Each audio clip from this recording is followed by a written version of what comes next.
ఒక వ్యక్తి ఇద్దరు యజమానులను ఒకే టైంలో సేవించలేడు.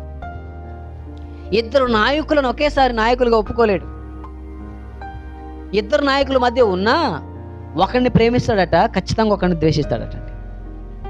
ఒకటి చెప్పింది వింటాడు ఎప్పుడు, ఒకటి చెప్పింది ఎప్పుడూ వినడు. మీరు దేవునిని సిరిని ప్రేమించలేరు. ఎందుకు చెప్తున్నాను తెలిసి మాట? సంఘంలో ఉన్న అతి పెద్ద ప్రమాదం ఏంటంటే ఈరోజు డబ్బును ప్రేమిస్తున్నారు.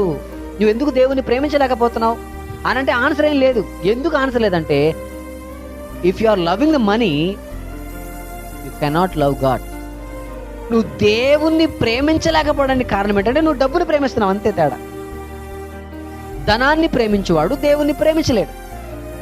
దేవుణ్ణి ప్రేమించువాడు ధనాన్ని ప్రేమించడు. దేవునికి స్తోత్రం చెప్పండి. హల్లెలూయా.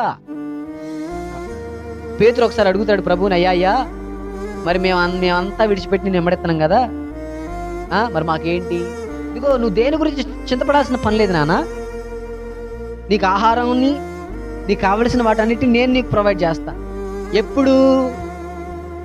మొదట నా నీతిని, నా రాజ్యాన్ని వెతికినప్పుడు అప్పుడు నీకు కావలసిన ఆహారం, నీకు కావలసిన వస్త్రము, నీకు కావలసిన వసతి అన్నీ వస్తాయి వెనకాలబడి. దేవునికి స్తోత్రం చెప్పు.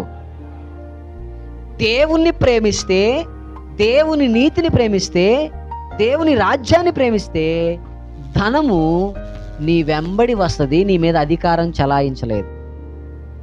నువ్వు ధనాన్ని ప్రేమించావా, ధనం నీతో తిప్పలు పెట్టి ఆడుకుంటుంది. గుర్తుపెట్టుకో. ఈరోజు ప్రతి మనుషుడు ఎదుర్కొంటున్న సమస్య ఇది.